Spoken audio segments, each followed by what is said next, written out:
காஞ்சிபுரம் மாநகராட்சி கழிவுநீர் கலக்கும் நத்தப்பேட்டை ஏரியை பாதுகாக்க வேண்டும் என அன்புமணி ராமதாஸ் மக்களுடன் இணைந்து போராட்டத்தில் ஈடுபட்டார்.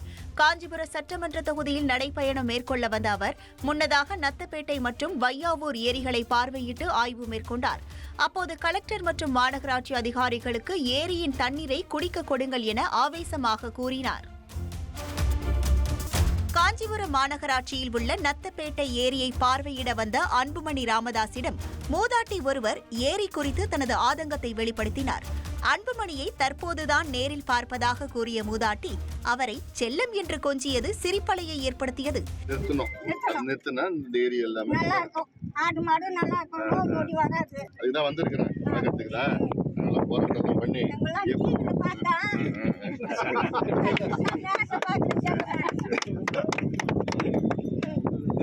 நான் எப்படியாவது தண்ணியை நிறுத்திடுறேன்.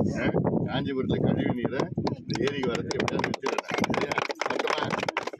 இதனைத் தொடர்ந்து ஏரியில் இருந்த ஆஸ்திரேலியா நாட்டு பிளமிங்கோ பறவையை அன்புமணி ராமதாஸ் கேமராவில் புகைப்படம் எடுத்து மகிழ்ந்தார். ட்ரெண்டை ஃப்ரெண்ட் ஆக்கிக்கோங்க. தந்தி டிவியின் சப்ஸ்கிரைபர்ஸ் அண்ட் ஃபாலோவர்ஸ் குடும்பத்தில் நீங்களும் இணையுங்க.